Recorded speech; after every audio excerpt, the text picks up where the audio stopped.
الذين كفروا لولا نزل عليه القرآن جملة واحدة كذلك لنثبت به فؤادك ورتلناه ترتيلا.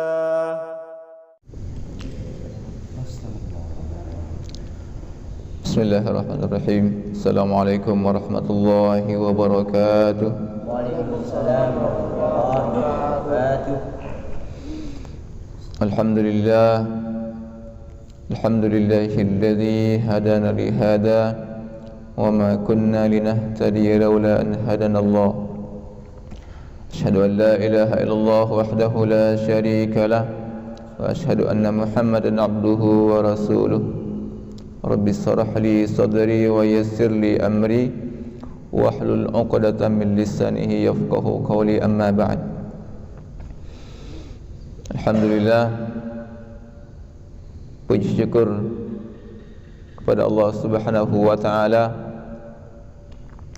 Hendaknya kita senantiasa memuji Allah Subhanahu wa taala di setiap keadaan yang kita miliki. Kondisi kita baik-baik saja, tetap bersyukur kepada Allah Subhanahu wa taala. Dan kondisi tidak baik-baik juga, harus senantiasa bersyukur kepada Allah Subhanahu wa taala. Kenapa? Karena boleh jadi apa yang tidak kita senangi, sesuatu yang mungkin membuat dada kita sesak, tapi kemudian banyak menyimpan hikmah di sisi Allah Subhanahu wa taala. Contoh, ketika kita sakit, tidak enak itu, tidak bisa nyangkul, tidak bisa tanam appendix, tidak bisa membuat lubang jam kristal, tidak enak. Tapi tetap alhamdulillah. Kenapa? Karena di setiap waktu yang kita lewati itu, ketika kita banyak beristighfar kepada Allah Subhanahu wa taala, maka setiap detik pula Allah akan mengampuni dosa-dosa kita. Seperti bencana alam, tidak ada yang mau senang bencana alam, tidak ada. Tetapi kemudian rahmat Allah Subhanahu wa taala ada di sana. Coba kita lihat, kalau sudah gempa, apa yang diucapkan? Mana sawit? Tidak ada. Allahu Akbar, kan begitu?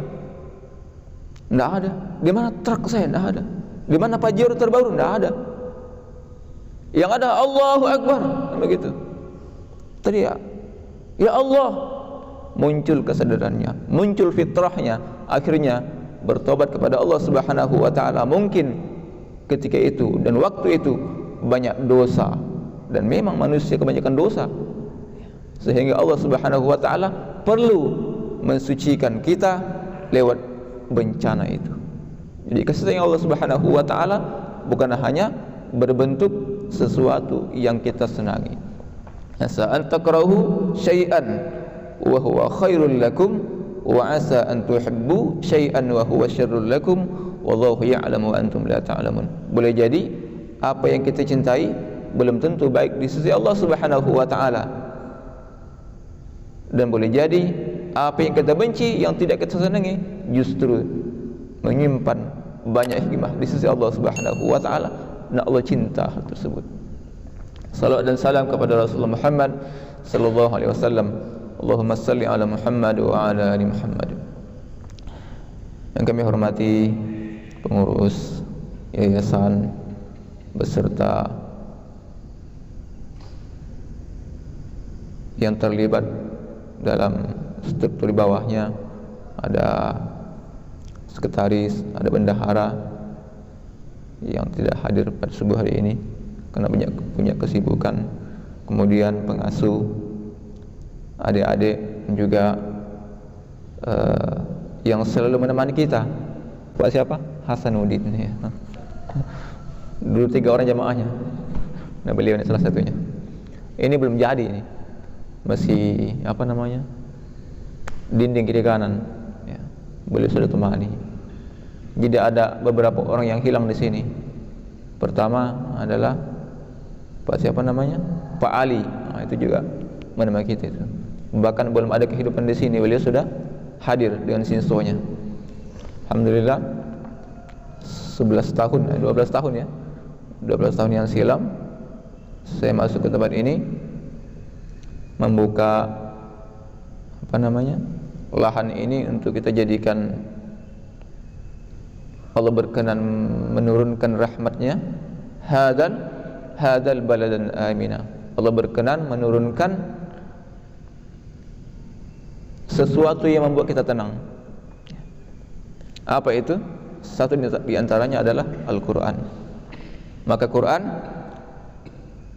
bisa menjadi kita tenang kalau dibaca dengan baik. Di sini ada ustaz-ustaz yang sudah punya kompetensi ya, ada pengasuhnya, saya belum tahu namanya. Kemudian Ustaz Rifki ya, sudah cukup itu ya. Tinggal adik-adik ya, giat belajar. Dari guru itu hanya 30%, 70% itu dari kita sendiri. Saya juga seperti itu. 30% dari ustaz, dari guru. Sisanya kita yang belajar. Dengarkan, coba, store. Nah, begitu. Jadi kita ini semua masing-masing punya bakat. Cuma nanti ada yang berlebih bakatnya. Allah kasih lebih. Suaranya bagus, bacanya bagus. Tapi ada yang pas-pas. Ya. Ada yang pas-pas. Nah, itu jangan dipaksakan. Kalau memang suara kita nggak bagus, jangan dipaksa-paksakan bagus. Ya. Tapi kalau bagus, jangan dibuat-buat tidak bagus. Ya. Kebetulan suara saya lagi serak ini, jadi tidak enak didengar. Seperti itu. Malam kemarin terganggu tidurnya karena dalam mobil. Tadi malam juga terganggu tidurnya jam 2:30. Akhirnya suaranya tidak karu-karuan. Alhamdulillah, saya mungkin pembina yang paling junior ya, di antara sekian banyak pembina yang ada di Yayasan Hidayatullah ya. Umur saya 40 tahun, merintis di sini itu usia 29 tahun ya. 10 tahun merintis, setelahnya pindah dan jadi pembina di sini. Biasanya itu kalau pembina itu umurnya 50 tahun, 60 tahun jadi pembina. Jadi saya termasuk pembina yang muda. Nah, seperti itu. Jadi banyak masih harus belajar dari senior-senior ya, terutama beliau ini Ustaz Marzi ini ya, banyak pengalaman beliau. Alhamdulillah. Kita mulai dari mana ya? Kita mulai dari sirah saja ya. Jamaah yang berbahagia, ketika Rasulullah Muhammad sallallahu alaihi wasallam itu hijrah dari kota Mekah menuju kota Madinah ya, maka Nabi sallallahu alaihi wasallam melakukan beberapa hal terkait dengan keberadaan mereka sebagai masyarakat yang baru di kota Madinah. Waktu itu namanya apa namanya waktu itu? Ketika Nabi pindah, apa nama kota pindahnya? Apa namanya? Adik santri? Apa nama kota Nabi pindah waktu itu dari kota ke Madinah? Sebelum dikasih Madinah namanya apa? Yasrib. Ya. Jadi sebelum Madinah itu namanya Yasrib. Setelah Nabi sallallahu alaihi wasallam mendapati kota Madinah, baru diganti namanya kota Madinah. Ya.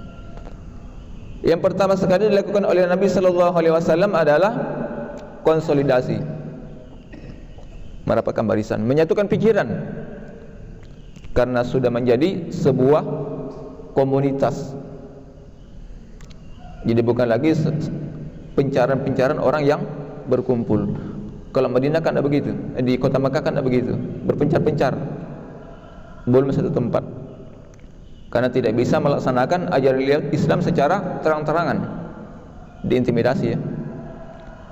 Nah, di Madinah sudah begitu leluasa.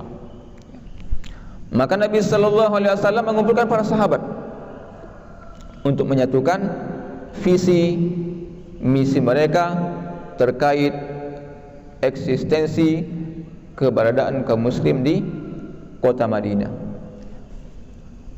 merapatkan barisan. Yang kedua, melakukan ekspansi ke tokoh-tokoh yang ada di kota Madinah, termasuk kabilah-kabilah yang terdekat dengan kota Madinah. Jadi orang-orang berpengaruh, tokoh-tokoh Quraisy, tokoh-tokoh Madinah, itu diajak bermusyawarah. Saya mendapatkan beberapa pelajaran kenapa kemudian Rasulullah Muhammad SAW itu ekspansi keluar dari kota menuju daerah terpencil atau daerah yang berbatasan dengan kota Madinah. Salah satu hikmahnya adalah bahwa ada semacam kesepakatan. Ketika ada permasalahan kaum muslimin, maka orang-orang yang ada di pinggir kota Madinah itu membela kaum muslimin. Karena kaum muslimin itu kan diincar terus oleh kafir Quraisy, kota Mekkah, untuk dihancurkan. Maka perlu melakukan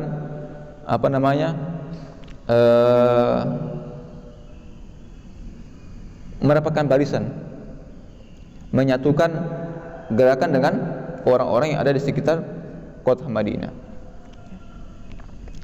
Nah, hari ini apa sih yang kita lakukan ketika kita masuk ke DPC Hidayatullah Muarabada atau Yayasan Hidayatullah Muarabada? Mana ketua yayasan kita? Pulang ya, tidak apa-apa. Ini salah satu hikmahnya sangat penting sekali. Jadi memang kita ini kan membutuhkan sokongan, membutuhkan bantuan, karena tidak semua pekerjaan yang bisa kita lakukan sendiri, apalagi dengan dua tangan kita, tidak bisa. Tapi dengan banyaknya orang, dengan banyaknya keterlibatan tokoh-tokoh masyarakat, maka semua menjadi mudah. Maka jemaah yang berbahagia, ketika kita sudah eksis di tempat ini, saya sudah memulai 10 tahun, maka generasi berikutnya, dan itu juga saya sudah lakukan, silaturahim ke tokoh-tokoh masyarakat, silaturahim ke tokoh-tokoh pemerintah untuk memudahkan kita. Contohlah yang sangat sederhana, lahan kita luas, sanggup pakai cangkul? Tidak sanggup. Yang sudah kita rintis itu kan ada PT Suan, ada Pokpen, ada Pertamina Hulu Sanga-Sanga yang punya sumur di sini. Itu punya potensi untuk membantu dan memudahkan pekerjaan kita. Saya dulu ketika masih di sini, ganti manajer, saya silaturahim. Saya sampaikan program kita, apa yang menjadi kebutuhan kita, apa yang menjadi program kita. Alhamdulillah disambut baik.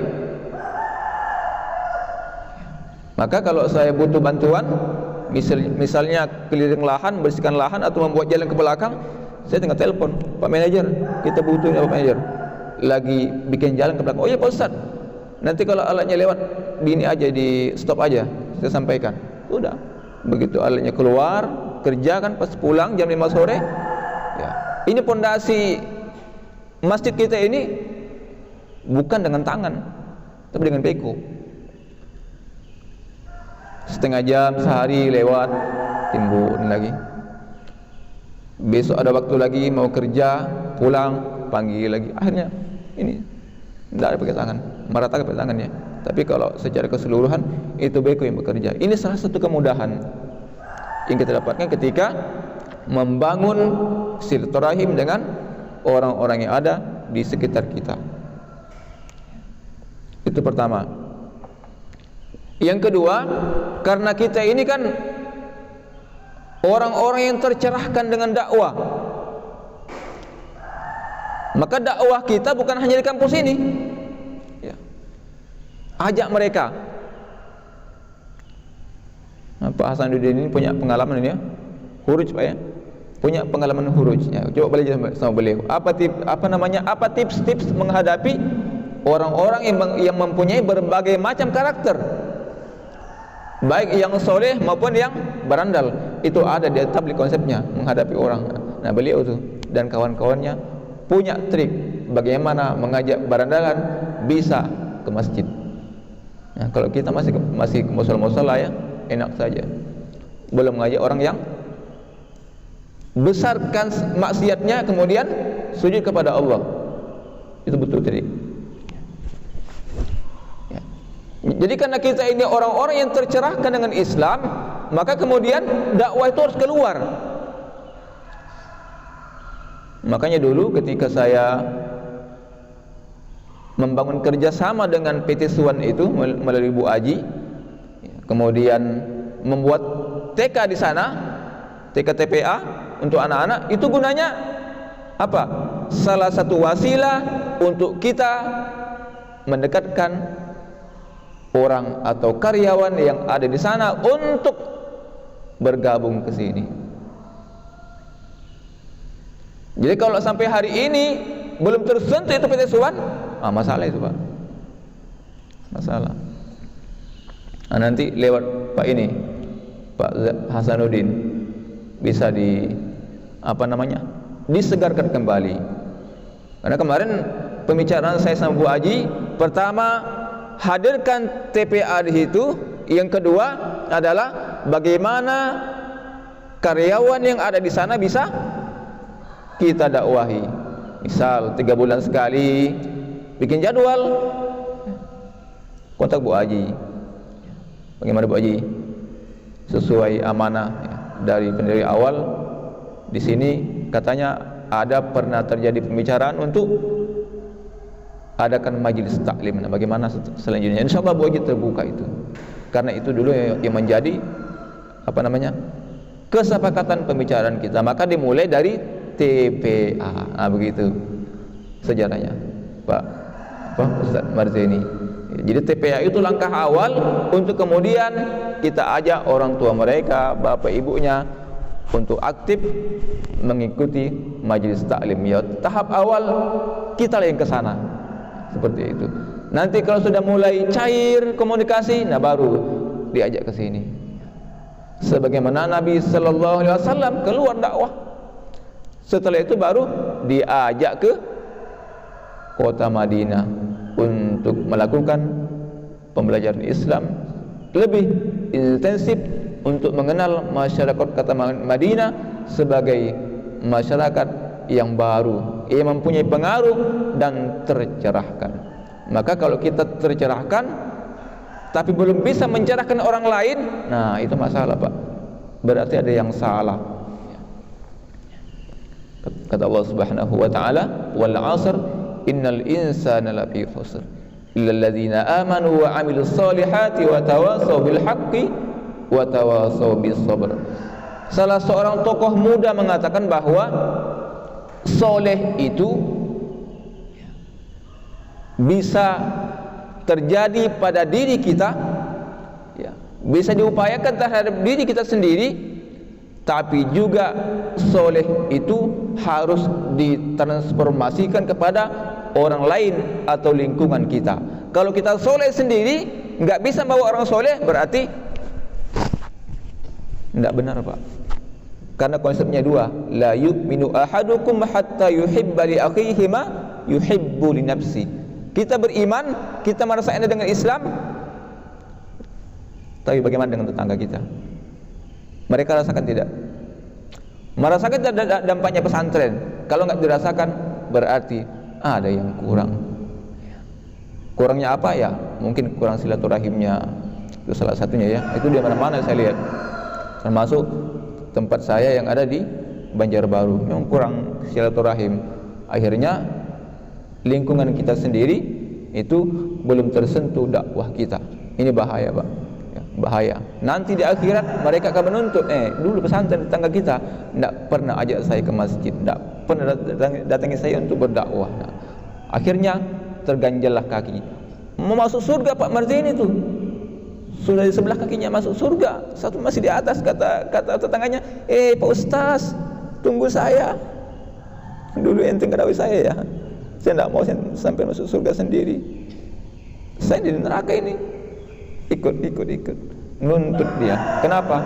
Karena kita mungkin tidak pernah mengajak mereka, menyentuh mereka dengan dakwah. Ini baru yang terdekat dengan lingkungan kita.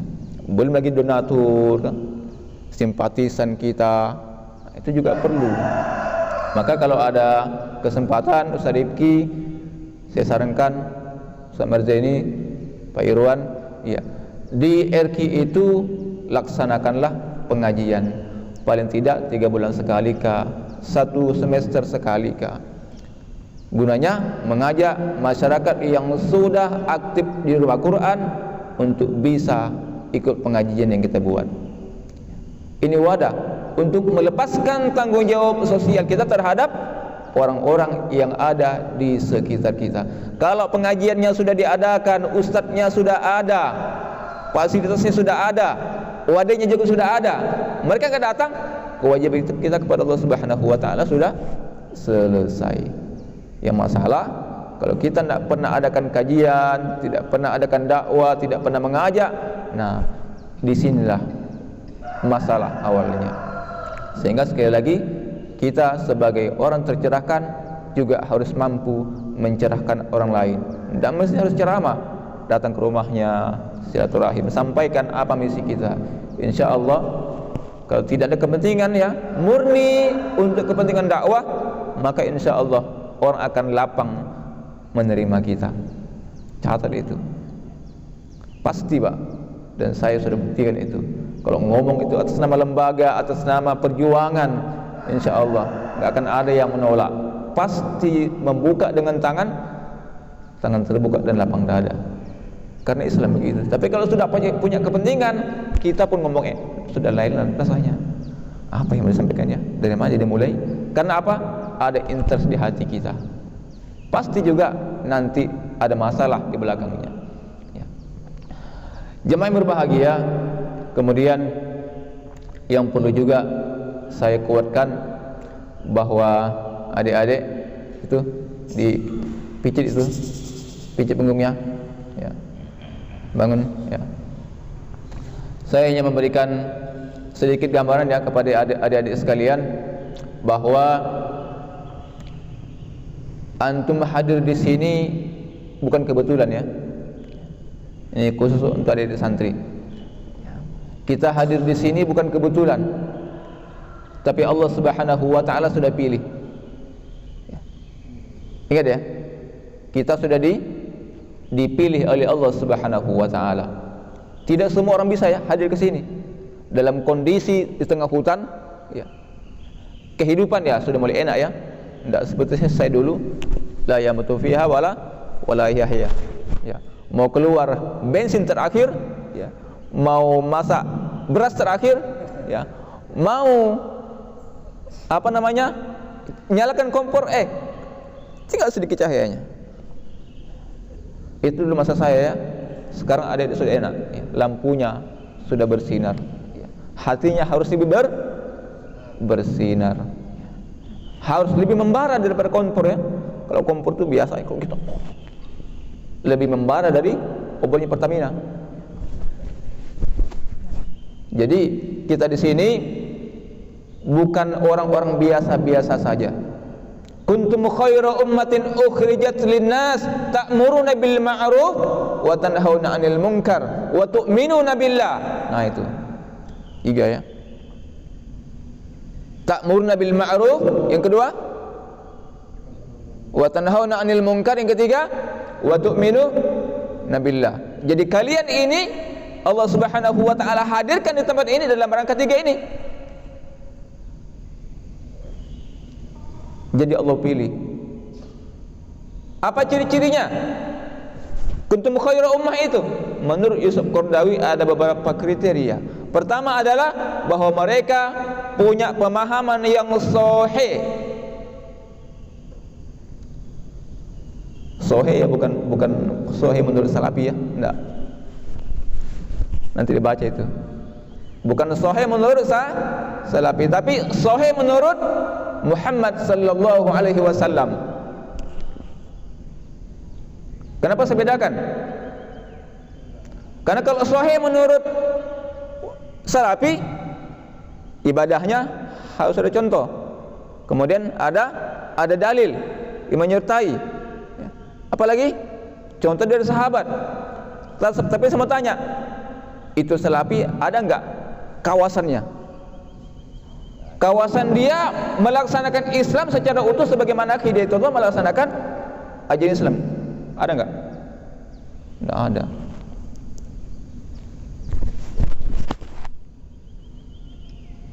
Versi Nabi, sejarah Minhajun Nubuwah, bahwa Islam itu sebuah negara. Sekarang Salafi mana negaranya? Enggak ada. Itu sahih menurut Salafi. Tapi kalau sahih menurut Nabi, orangnya tercerahkan, pemikirannya tercerahkan, dia punya power, punya wilayah yang dia kuasai. Kita misalnya 1 hektar, di sini penuh kekuasaan kita untuk melaksanakan hukum Islam, kecuali potong tangan. Itu tidak boleh ya, karena itu wilayah negara. Nanti Islam berdiri secara utuh baru bisa potong tangan. Sekarang tidak boleh ya, nanti ditangkap ente.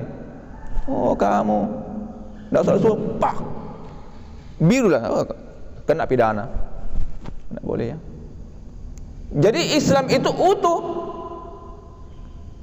Dia soleh secara pribadi, soleh secara sosial, punya negara. Itu nggak diakui oleh Salafi. Dia potong-potong. Makanya saya bilang sahih menurut Nabi dan sahih menurut Nabi Muhammad sallallahu alaihi wasallam. Dan kesolehan kita, sahihnya kita masuk ke dalam lingkaran Minhajun Nabi. Oleh karena itu, salah satu kajian kita disebut dengan sistematika nuzulnya wahyu. Kita kembali kepada alamin Minhajun Nubuwah, sebagaimana Rasulullah Muhammad sallallahu alaihi wasallam berislam. Jadi Islam itu ada negara. Jadi salah satu aspek yang harus ada di setiap santri adalah bahwa dia sahih akidahnya.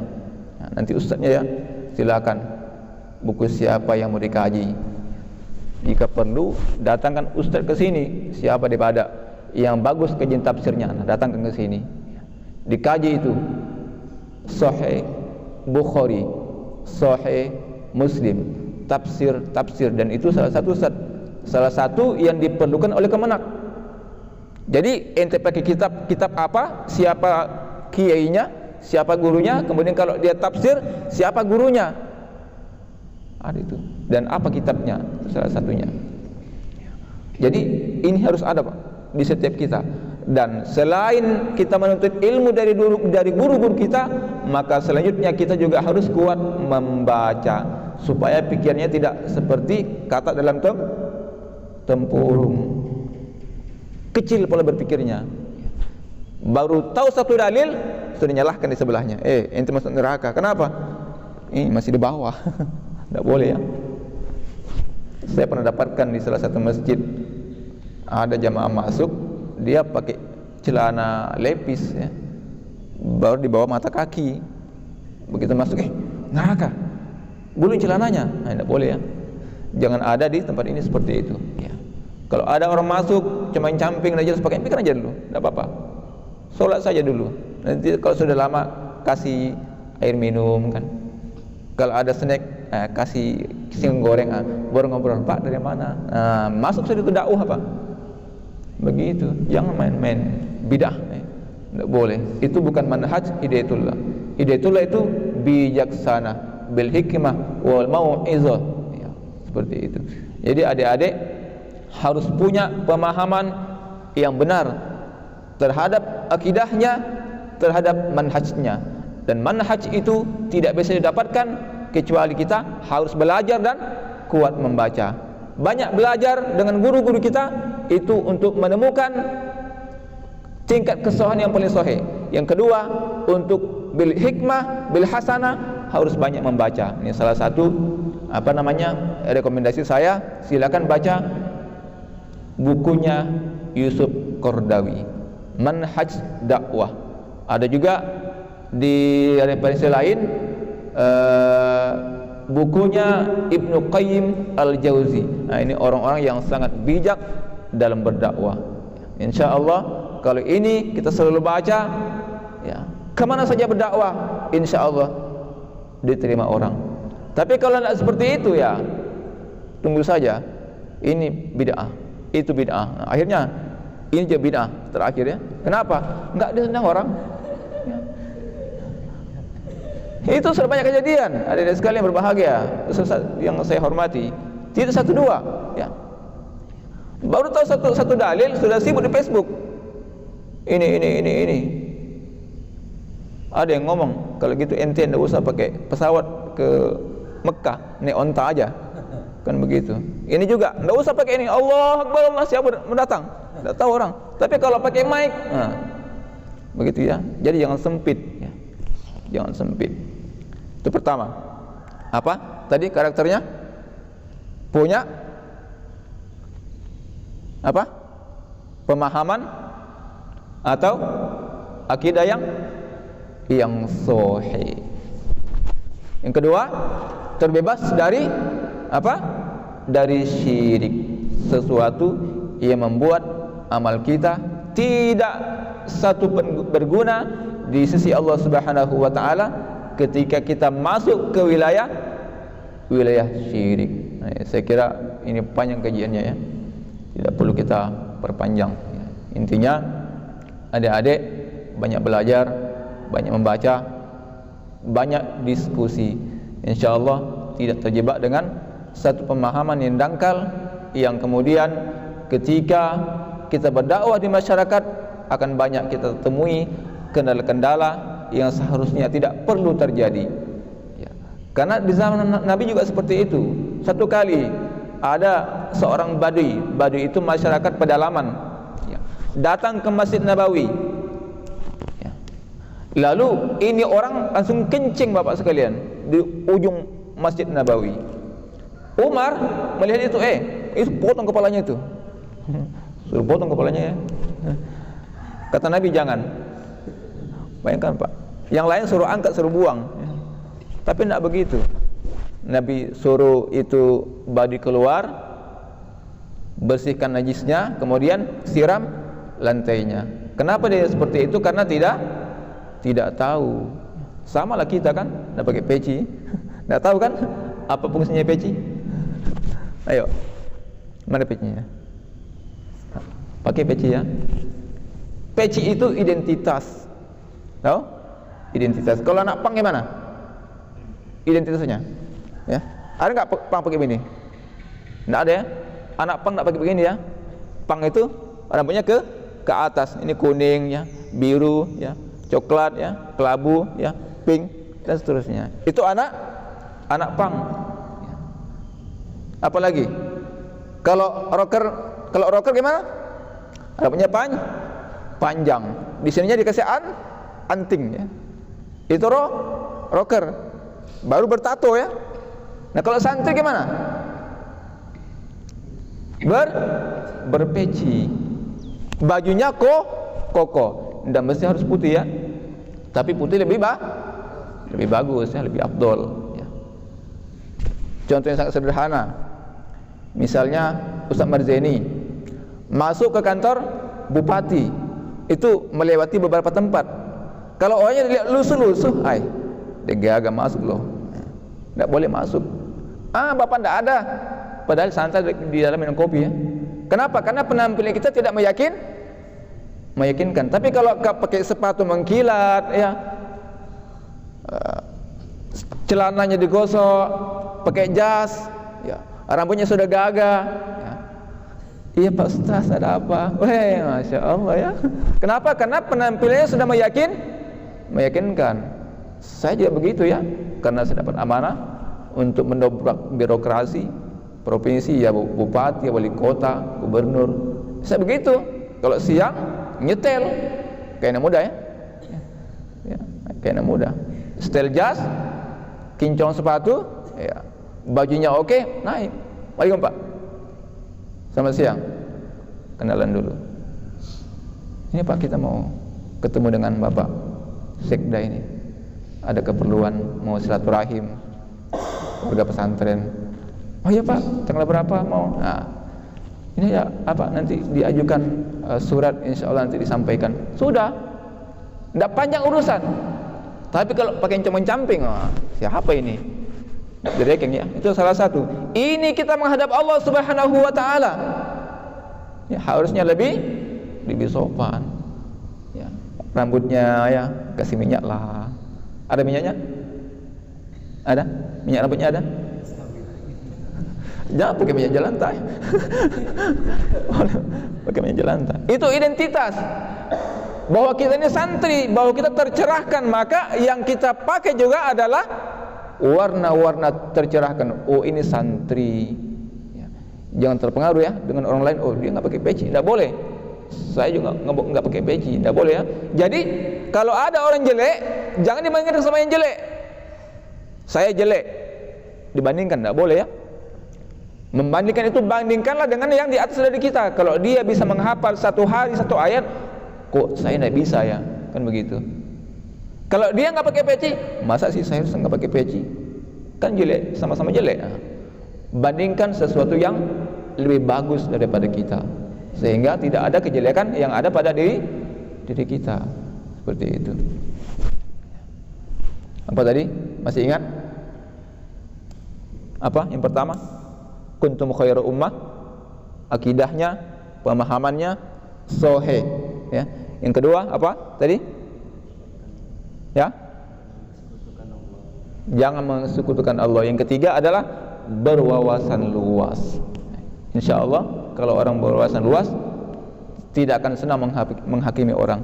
Yang ada adalah bijaksana. Yang ada adalah sesuatu yang menyejukkan. Sekalipun yang datang itu mencaci kita, tapi karena kita sudah punya pegangan, insya Allah nggak akan dia balas dengan cacian. Saya di sini pernah yang punya tanah ya komplain salah satu, oh dia caci maki saya diam aja. Ceramah 1 jam, maki-maki saya. Ya Pak, sudah, ayo, ganti kita Pak. Saya tidak balas ke maki-maki ya. Saya tenang aja. Sampaikan dengan tidak ada kalimat Anda sudah. Oh aja. Oh ya Pak Ustaz, mohon maaf. Begitu ya. Itu kalau orang ada pegangannya. Wawasannya luas. Kenapa dengan maki-maki? Karena tidak tahu. Biasalah, preman kan. Ya. Yang masalah kalau Ustaz maki-maki, itu masalah. Kalau preman maki-maki itu biasa. Ya, kalau Pak Hasanuddin ini itu sudah biasa ya menghadapi preman, menghadapi begal. Jadi orang yang bisa sujud kepada Allah itu sudah biasa beliau. Makanya banyak ilmunya. Kita perlu belajar dari beliau. Ya. Jadi berhikmah luar biasa ya dalam mengembangkan dakwah kita, termasuk orang-orang yang ada di sekitar kita. Karena di sini kan pekerja semua, orang petani. Itu kalau di Arab namanya Baduy, ya. Baduy sama. Cuman bedanya mungkin kalau di Indonesia itu budayanya lebih kental. Kalau Arab tidak terlalu ya, tidak sama seperti Nusantara. Itu saja yang membedakan. Kalau di sana Arabnya kasar, kalau kita ya kurang kasar lah. Tidak sama seperti kasarnya Arab ya. Seperti itu. Saya kira itu ya.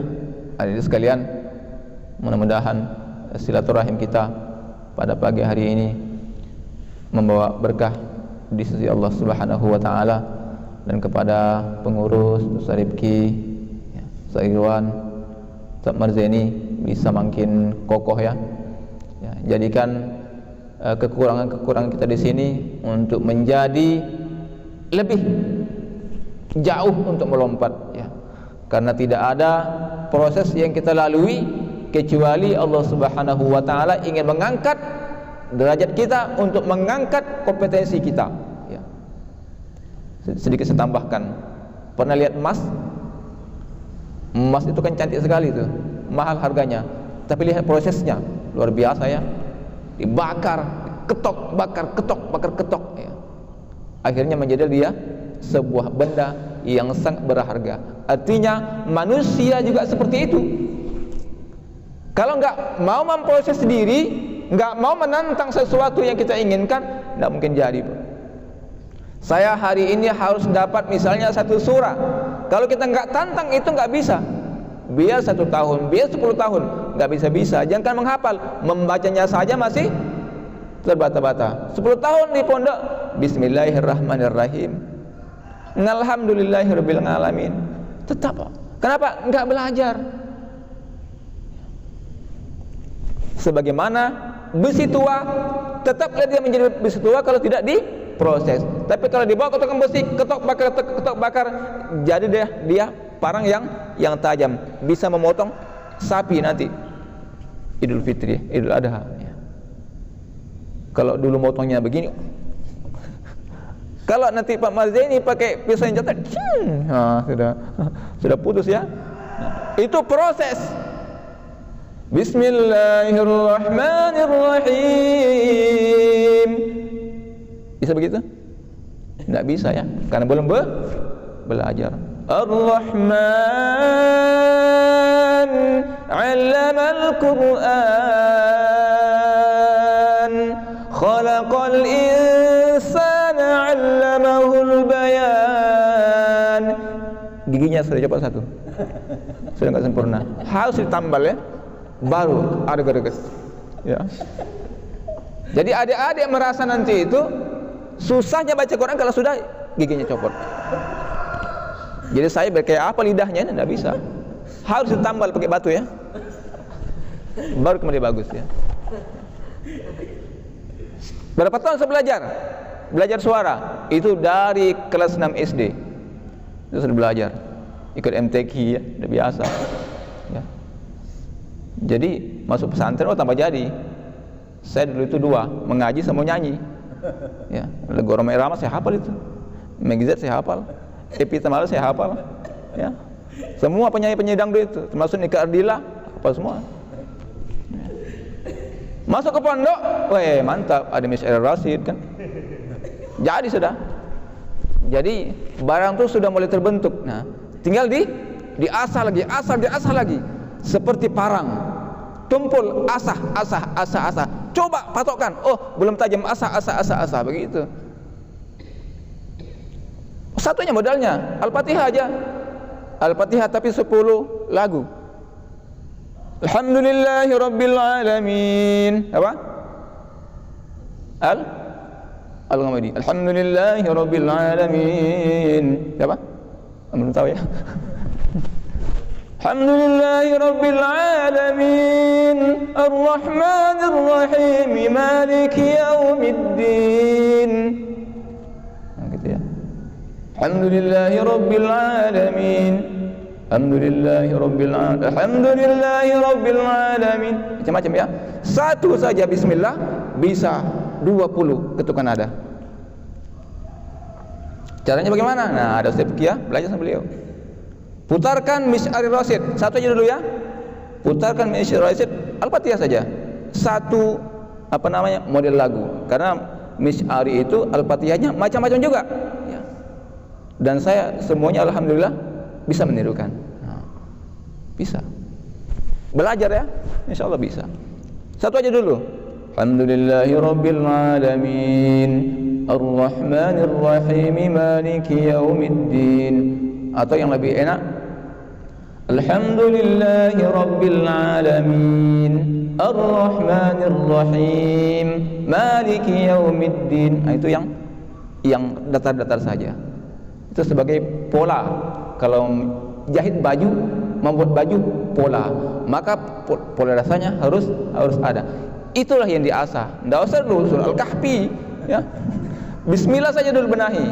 Insyaallah kalau satu pola sudah bisa, yang lain tinggal menjalankan. Sebagaimana kampus ini kan sudah saya buat tempat dipetakan, di mana rumah, di mana masjid, di mana kolam renang ya.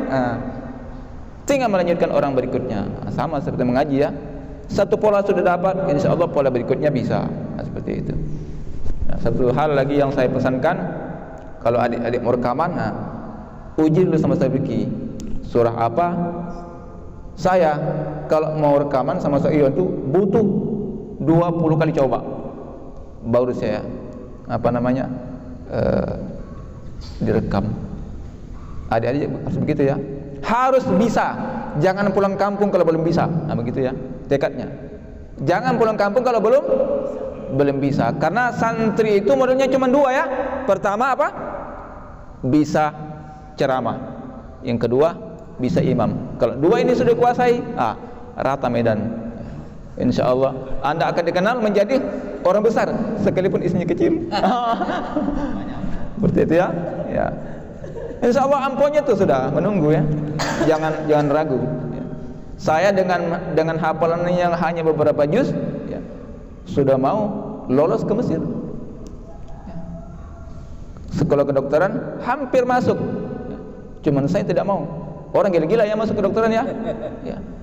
Makannya ditanggung, uang sakunya dikasih, kendaraan ada, tempat tinggal ditanggung, SPP gratis. Nanti setelah lulus mau kerja siap dipekerjakan, mau nikah banyak tuh dokter yang mau. Itu hanya modal beberapa ayat Quran saja. Jadi Allah Subhanahu wa taala akan memberikan kemudahan ketika kita dekat dengan Al-Quran. Itu bonus saja ya, belum dari Allah Subhanahu wa taala. Baru satu nikmat dari 99 nikmat yang Allah janjikan. Luar biasa dunia ini ya. Bagaimana? 99. Maka Allah katakan, Nabi SAW melukiskan, tidak bisa dilukiskan dengan mata. Enggak bisa dibayangkan.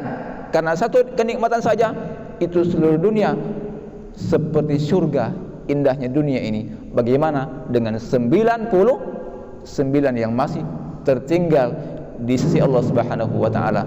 Suara Yusuf saja ya, itu sudah membuat suara Sulaiman saja itu sudah membuat orang pada pingsan ya. Menikmati ya. Yusuf saja kegantengannya itu bisa membuat orang meleleh itu potong tangannya pakai pisau tanpa merasakan. Itu saking nikmatnya itu melihat wajah Yusuf. Itu baru 1% dari nikmat Allah Subhanahu wa taala.